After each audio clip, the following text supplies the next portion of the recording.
하나님의 말씀 이사야 우리 9장 1절에서 7절입니다. 구약성경 978페이지 되겠습니다. 이사야 9장 1절에서 7절까지 말씀 제가 봉독하겠습니다. 전에 고통받던 자들에게는 흑암이 없으리로다. 옛적에는 여호와께서 스불론 땅과 납달리 땅에 멸시를 당하게 하셨더니 후에는 해변길과 요단 저쪽 이방의 갈릴리를 영화롭게 하셨느니라.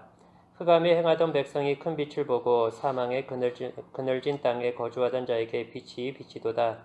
주께서 이 나라를 창성하게 하시며 그 즐거움을 더하게 하셨으므로 추수하는 즐거움과 탈취물을 나눌 때의 즐거움같이 그들이 주 앞에서 즐거워하오니 이는 그들이 무겁게 맨 멍에와 그들의 어깨의 채찍과 그 압제자의 막대기를 주께서 꺾으시되 미디안의 날과 같이 하셨음이니이다. 어지러이 싸우는 군인들의 신과 피 묻은 겉옷이 불의 섭같이 살라지리니 이는 한 아기가 우리에게 낳고 한 아들을 우리에게 주신 바 되었는데 그의 어깨에는 정사를 메었고 그의 이름은 기묘자라 모사라 전능하신 하나님이라 영존하시는 아버지라 평강의 왕이라 할 것임이라. 그 정사와 평강의 더함이 무궁하며 또 다윗의 왕좌와 그의 날에 군림하여 그 나라를 굳게 세우고 지금 이후로 영원히 정의와 공의로 그것을 보존하실 것이라. 만군의 여호와의 열심히 이를 이루시리라. 아멘. 우리 성경에 보면은 우리 많은 기적이 나옵니다. 그렇죠. 이제 예수님이 동정녀 이렇게 처녀의 몸에서 예수님이 태어나신 사건도 있고요. 물 위를 걸으신 사건들도 있고 많은 병자들을 고치신 사건들도 귀신을 내어 쫓는 그런 일들도 있습니다. 그리고 죽은 나사로를 살리신 그런 일들도 있죠.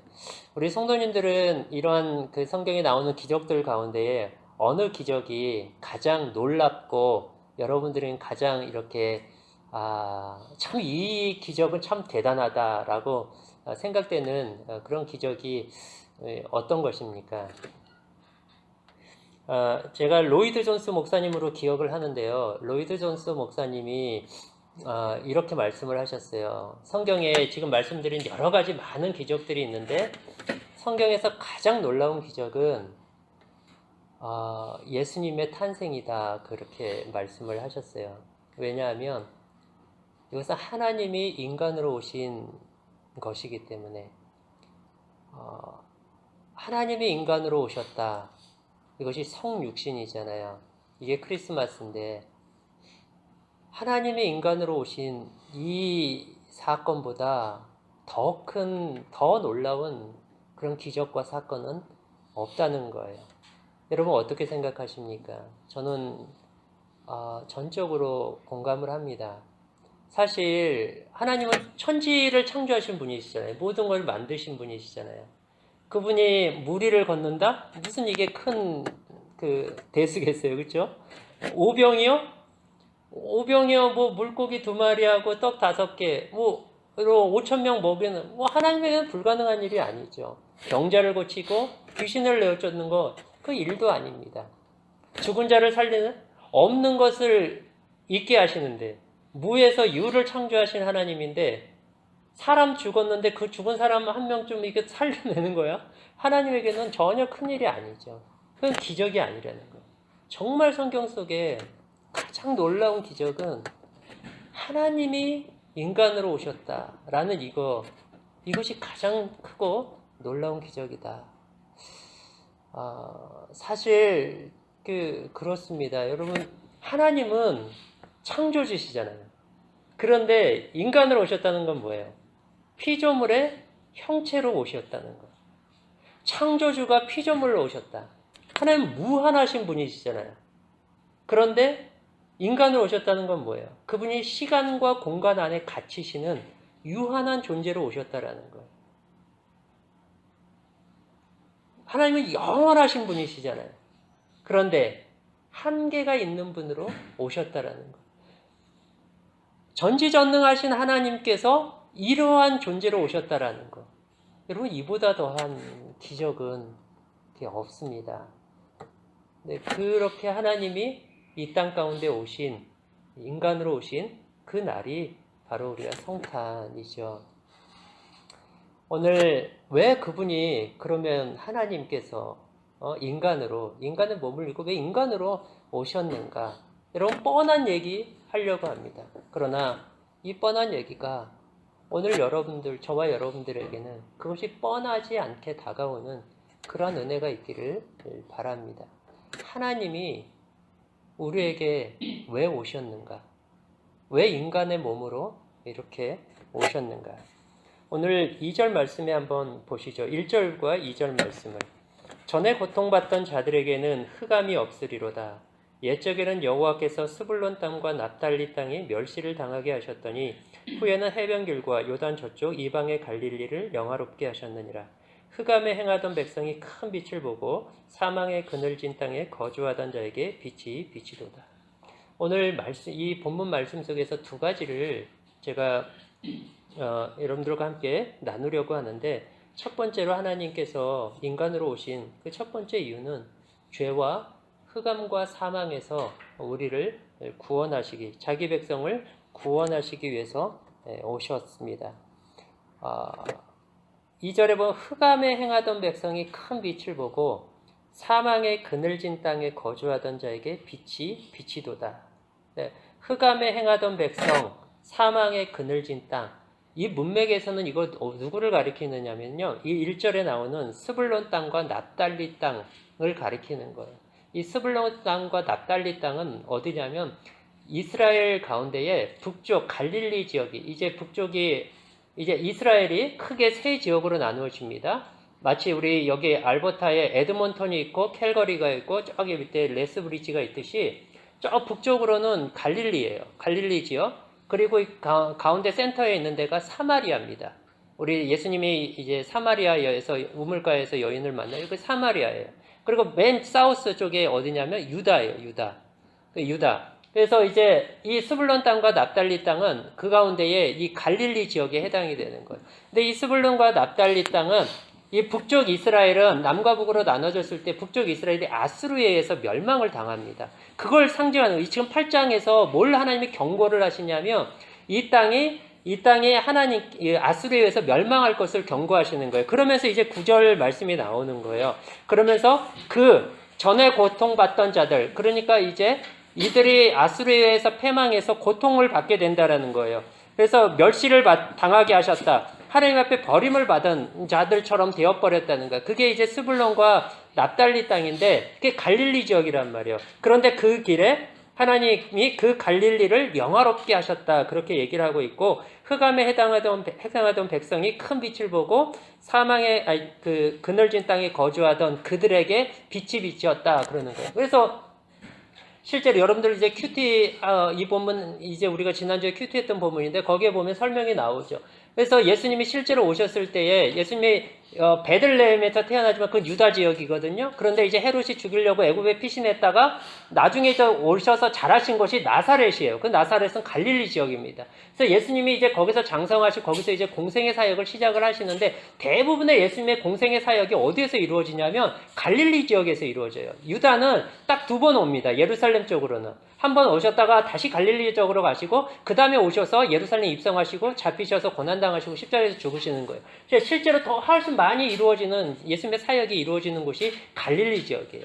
그곳에 제일 먼저 예루살렘보다 먼저 갈릴리 지역에 예수님이 복음이 선포되어집니다. 예수님이 그 말씀이 이대로 여기에 예언되어 있는 말씀이 그대로 예수님을 통해서 이루어지게 되는 거예요. 그래서 그 땅이 하나님 앞에 멸시를 버림을 당하고 흑암에 행하던 자들에게, 그리고 사망 가운데 있던 그들에게 큰 빛이, 예수님의 빛이 비치었다라고 얘기를 하는 거예요. 하나님께서 우리 가운데 오셨다라는 것, 예수님이 우리를 흑암과 사망에서 건져내시기 위해서요.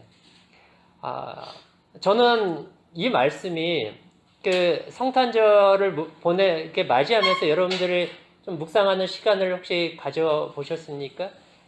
저는 이 성탄절을 좀 묵상하면서 제가 안에 좀 떠오르는 표현이라고 그럴까요? 그게 어떤 거냐면 기쁨이에요. 기쁜 성탄입니다. 제가 오늘 카톡에 어떻게 올려놨는지, 제가 기쁜 성탄이라는 표현을 썼나요? 우리 기쁜 성탄이에요. 그리고 예수님이 예수님이 하나님의 아들이 이 세상에 오셨다라는 것이 저는 너무나도 이렇게 올해는 더더욱 그게 굉장히 크게 기쁨과 소망으로 다가옵니다. 왜냐하면 우리 모두가 여러분 여기에 흑암에 앉아있던 백성, 사망의 그늘진 땅에 있는 백성 누구를 가리킵니까? 이 세상이 흑암 속에 있고 사망 가운데 있는 그러한 곳이 이 세상이지 않습니까? 한국에서 몇 개월 전이죠. 포항에서 지진이 일어나서 많은 사람들이 죽었습니다. 얼마 전에 며칠 전에는 제천에서 또 그 스포츠센터 건물에서 화재가 나서 수십 명이 또 사망하는 그러한 일이 있었습니다. 한 남편은요, 하루아침에 아내와 딸과 장모님을 동시에 잃어버렸어요. 이러한 일들이 우리 주변에서 계속해서 일어나고 있는 거예요. 세상에서는 우리는 이거를 해결할 수가 없어요. 이 사망의 문제를. 그리고 이 슬픔과 애통과 탄식과 절망 속에 있어요. 거친 먼지를 해요. 세상은 거친 먼지를 하고, 세상은 굉장히 위대할 것 같고, 영원할 것 같이 거친 벤지를 하는데, 속은 골마 터져 있는 게 우리의 삶 아닙니까? 그래서 모든 어떤 부조리와 죄와 또 거기에서 일어나는 그런 일들만 있는 것이 아니라 계속해서 우리에게 슬픔과 절망과 탄식과 마음을 찢는 그런 아픔들이 우리에게 계속해서 벌어지고 있는 거예요. 얼마나 불쌍하냐면 흑암에 앉아있고 사망의 그늘진 땅에 있는 자들, 그게 세상이지 않습니까? 그런데 그 땅에 예수님이 이 백성들을 구원하시기 위해서 오셨다라는 거예요. 이게 복음이지 않습니까? 이거야말로 정말 인생에게 세상에 정말 필요한 것이 이것이지 않습니까? 우리가 어떻게 이 사망의 몸에서, 어떻게 이 흑암에서, 여러분 이 흑암이라는 거, 이 말씀 묵상할 때 여러분 어떤 생각이 들었는지 모르는데 저는 창세기 1장 2절과 3절 말씀이 떠올라요. 1장 2절 말씀이 떠올라요. 땅이 혼돈하고 공허하며 흑암이 깊음 위에 있고 하나님의 영은 수면에 운행하시더라 라는 표현이 있어요. 하나님이 처음 창조를 하셨을 때에 빛을 창조하시기 전에 하나님이 창조하신 상태가 땅이 혼돈하는 거예요. 땅이 혼돈하다는 거는 혼돈이라는 건 무질서잖아요. 그런데 뭐가 있어가지고 이렇게 이 교실 안에 있는 것들이 널저분하게 있는 게 근데 아무것도 아직 하나님이 다른 것들을 아직 창조하지 않은 상태예요. 그건 뭐냐면 이제 하나님이 원래 의도하신 창조 세계가 있는데 그게 안 되었기 때문에 혼돈이다고 표현을 하는 거예요. 공허해요. 아무것도 없어요. 뭐만 있느냐? 흑암이 깊음 위에 있어요. 깊음이라는 건 이제 물인 것 같아요. 물. 그러니까 모은 세상 나중에 이제 하나님께서 물을 한 곳에 모으시잖아요. 그래서 모으시고 그걸 바다라 칭하시고 모으니까 이제 땅이 드러났단 말이에요. 그걸 땅이라 하나님이 칭하시잖아요. 그러니까 그 모든 게 물로 덮여져 있는데 그게 흑암으로 또 가득하는 거예요. 근데 그 3절 그 다음에 뭐라고 그러세요? 그 어둡고 캄캄한 곳에 하나님 뭐라고 그러시죠? 하나님이 빛이 있으라. 빛이 있으라. 여러분 이 빛은요. 태양빛이 아니에요. 그 태양, 광명체든 해와 달과 별은 넷째 날에 창조되잖아요. 이 빛은 그러한 태양빛이 아니에요. 이 히브리어 단어를 보면 이 빛은요. 모든 생명의 기원, 근원을 뜻하는 의미의 그 빛을 얘기하는 거예요. 요한복음 1장에서는 이것을 예수 그리스도께 적용하고 있어요. 그 안에 생명이 있었으니 이 생명은 사람들의 빛이라. 예수님을 빛으로 설명하는데 그 빛이 마치 어둡고 캄캄한 공허하고 흑암이 깊음 위에 있는 거기서 하나님이 빛이 있으라고 빛이 쫙 비춰듯이 예수님이 흑암과 사망의 그늘진 땅에 예수님이 생명의 빛으로 임하신 거예요. 여러분 생명의 빛이라는 단어가 오늘 이 흑암과 사망이라는 단어와 굉장히 이렇게 대조되지 않습니까? 흑암과 사망, 생명과 빛과 어떤 이런 빛과 생명 이렇게 너무 대조되잖아요. 하나님이 모든 흑암과 어둠 속에 어둠의 권세에 눌려 있는 그러한 자들을 하나님께서 구원하시기 위해서 이 예수 그리스도를 우리에게 보내셨다 하는 거예요. 그래서 4절 말씀에 보면 이렇게 표현합니다. 이는 그들이 무겁게 맨 멍에와 그들의 어깨의 채찍과 그 앞제의 자의 막대기를 주께서 꺾으시되 미디안의 날과 같이 하셨다. 무겁게 맨 멍에. 인간에게는, 사람들에게는 죄의 무게가 있습니다. 그들이 어깨에 채찍이 있어요. 죄로 인하여서 그들은 정죄를 당할 수밖에 없는 거예요. 죄를 지으면 벌을 당할 수밖에 없고 정죄를 당할 수밖에 없는 거예요. 근데 인간은 스스로가 이 죄에서 벗어날 수가 없는 거예요. 그러니까 죄에 따른 그 채찍을 계속 고통을 당할 수밖에 없는 거예요. 압제자의 막대기. 압제자. 우리를 죄를 정죄하는 자. 누구예요? 사탄. 어둠의 권세. 흑암과 죄와 어둠의 권세. 그러니까 하나님 앞에 스가랴 말씀 묵상할 때 여호수아 제사장 여호수아 옆에서 사탄이 하나님 앞에서 이 여호수아를 막 정죄하고 막 고소하는 그러한 어떤 그 장면이 나왔었지요. 계속 고소하는 거예요. 압제자. 근데 그거를 해결할 수가 없는 거예요. 인간 스스로는. 그 정죄를 그대로 당할 수밖에 없고 죄의 싹은 사망인 거예요. 사람이 왜 죽습니까? 죄 때문에 죽는 거예요. 늙어서 죽는 게 아니고 병들어서 죽는 게 아니에요. 사망의 원인은 죄예요. 근데 이 죄를 인간 스스로 해결할 수가 없는 거예요. 그런데 하나님께서 아들을 보내셔서 어떻게 했다는 거예요? 이 모든 것들을 주께서 꺾어버리셨다 그러는 거예요. 꺾어버리셨다. 이것들을 무력화시켰다. 이것들을 모두 무너뜨리셨다. 해결하셨다라는 거예요. 그래서 우리에게 매어있는 모든 죄의 무게, 그리고 그 죄로 인한 정죄와 심판, 그 죄 거기에서 벗어날 수 있는 캄캄함, 아무런 소망이 없는, 아무런 희망이 없는 인류에게, 세상에게 하나님께서 이 생명과 자유와 해방과 기쁨을 주시기 위해서 예수님을 보내시고 예수님께서 이 모든 것들을 해결하셨다 하는 것입니다. 그래서 3절에 표현하고 있던 것처럼 우리의 기쁨을 더하게 하셨어요. 그 즐거움이 추수할 때의 즐거운 것 같고 전쟁에서 승리해서 탈취물을 나눌 때 그런 즐거움과 같이 우리에게 큰 기쁨을, 자유와 해방과 큰 기쁨을 우리에게 주셨다 하는 것입니다. 이 일을 위해서 하나님께서 오셨다 하는 거예요. 두 번째로 정의와 평화의 나라를 하나님이 세우시기 위해서 오셨습니다. 7절 말씀에 보면 그 정사와 평강에 더함이 무궁하며 또 다윗의 왕자와 그의 나라에 군림하여 그 나라를 굳게 세우고 지금 이후로 영원히 정의와 공의로 그것을 보존하실 것이라. 만군의 여호와의 열심히 이를 이루시리라. 여러분, 여기에 정사와 평강이라는 말, 정사는 다스린다라는 거예요. 평화로 다스린다라는 거예요. 하나님의 나라가 평화의 나라예요. 그리고 정의와 공의로 그걸 보존한다는 거예요. 그러니까 정의와 평화가 함께 있는 거예요. 여러분, 이 세상에서 정의와 평화가 함께 공존할 수 있을까요? 책 제목에 그런 제목을 가진 게 있어요. 정의와 평화가 입맞출 때까지. 이거 시편에 있는 그 하나님의 말씀, 성경 말씀인데, 정의와 평화, 세상에선 참 어려운 것 같아요. 이 불가능해 보입니다. 우리가 세상에서 정의를 얘기하면은요, 이거는 칼날을 갖다 대는 것과 같아요. 정의라는 것은 이제 바른 것이어야 되잖아요. 옳은 것이어야 되잖아요. 세상에서는 옳은 잣대만 갖다 내면 이 옳은 것에 만족하거나 만족시키지 못하는 자는 다 어떻게 해요? 다 도태되는 거예요.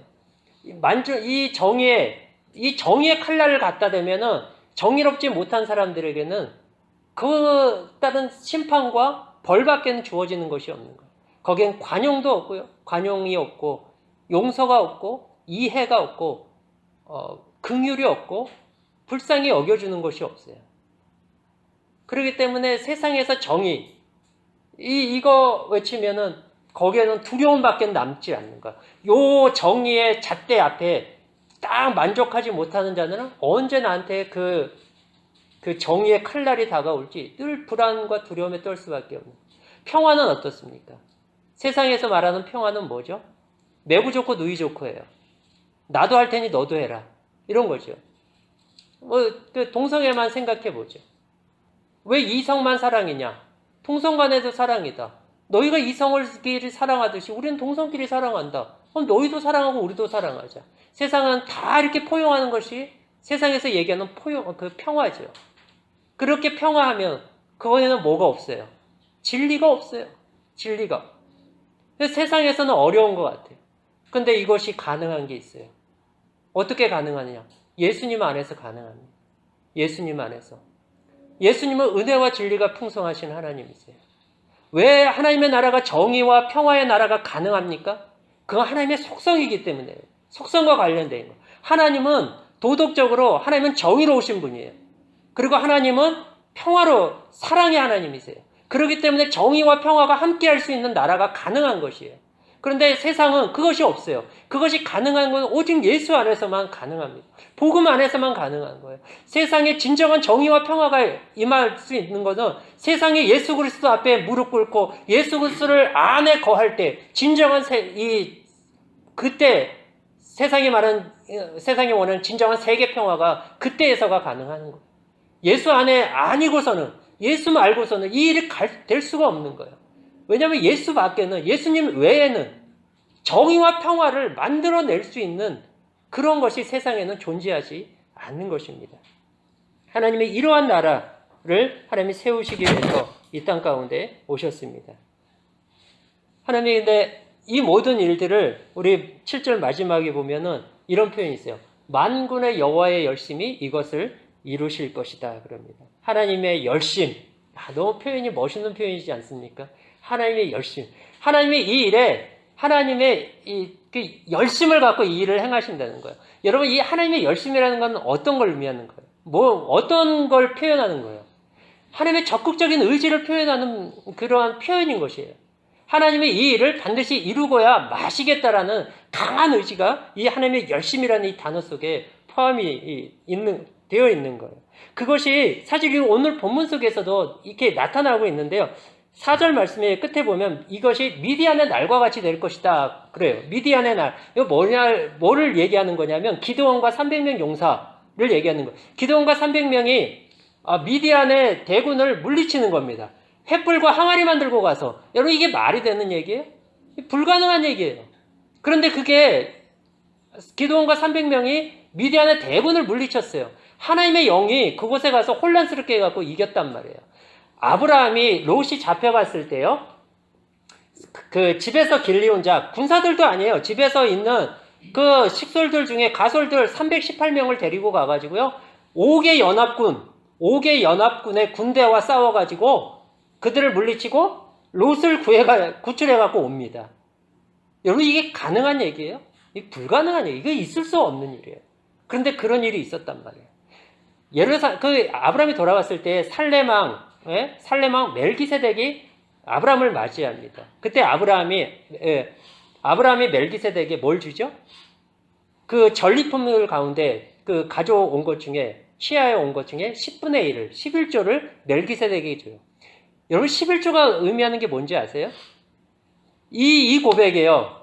아브라함이 10분의 1을 드렸다라는 거는 이 승리가 하나님이 주신 승리입니다. 라는 고백이에요.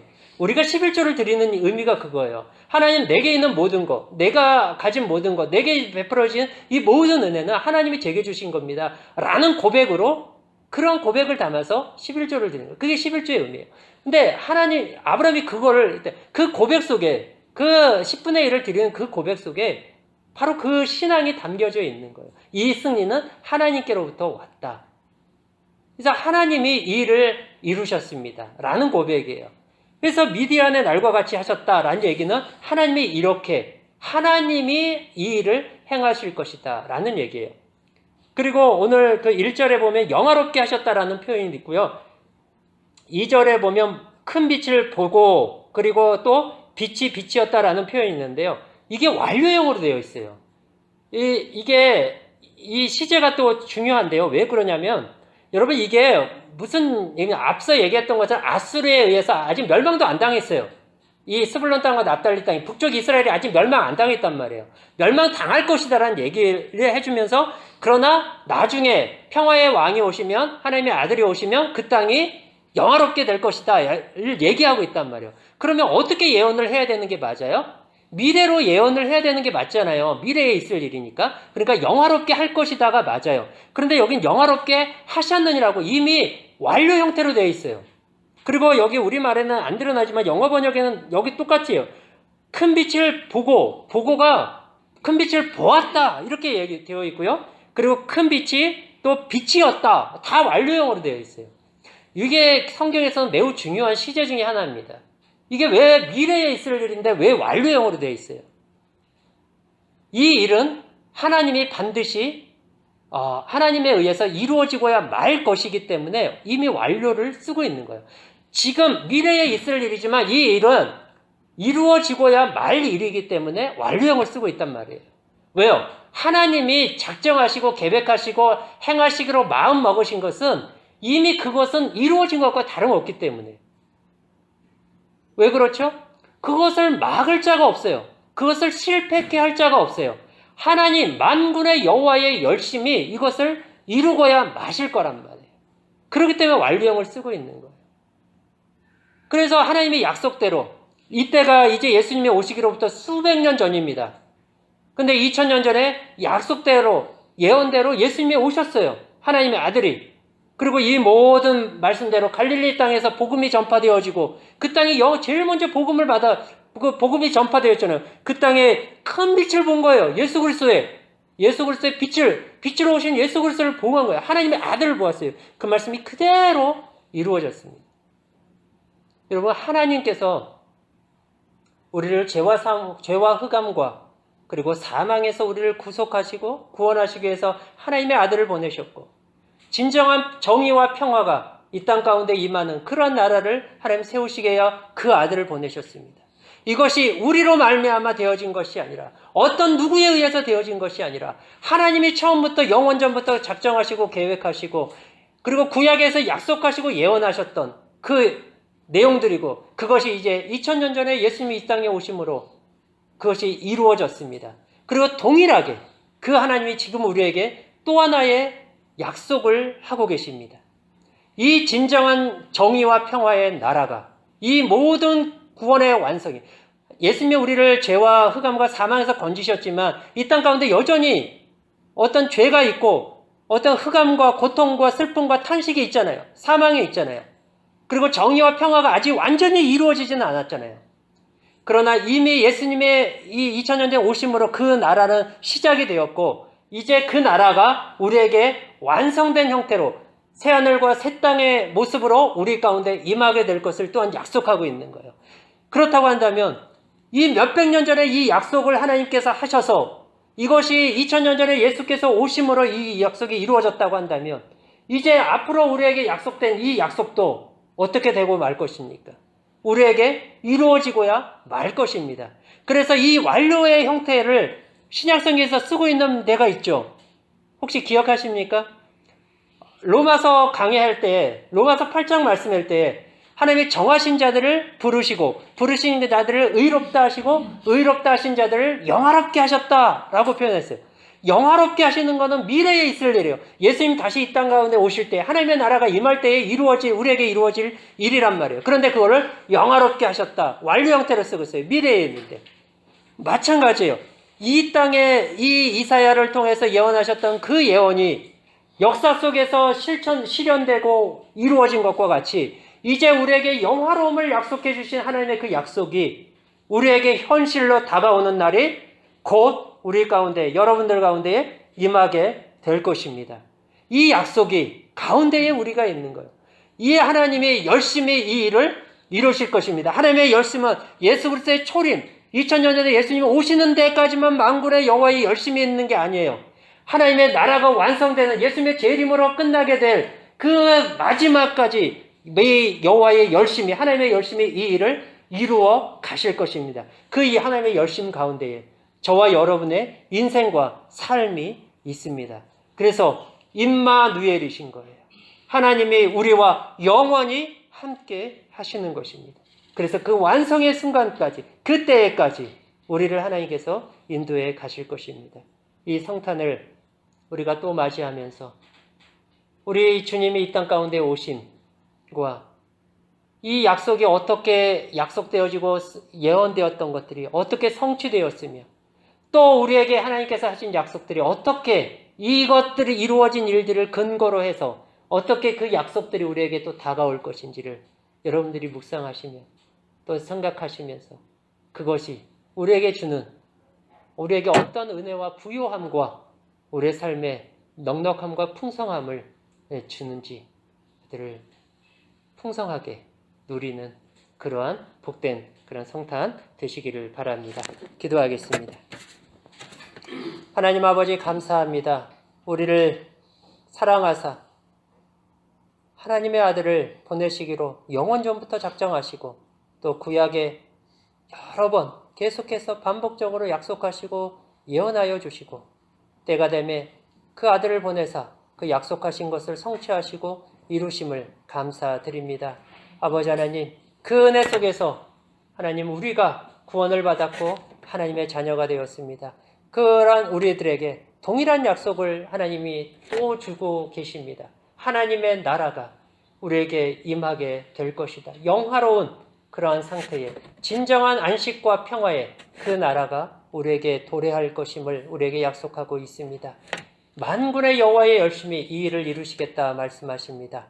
아버지 하나님, 그 은혜와 약속 속에 우리가 있음을 하나님 기억하고 다시 한번 이 성탄과 연말과 또 새해를 맞이하는 이 시간들을 우리가 보내면서 우리가 어떠한 약속과 어떠한 하나님의 은혜 속에 있는지를 깊이 묵상하며 그 속에서 우리에게 주어지는 복된 하나님의 은혜들을 풍성하게 누리는 우리 귀한 모든 성도들 되도록 축복하여 주옵소서. 예수 그리스도의 이름으로 기도하옵나이다.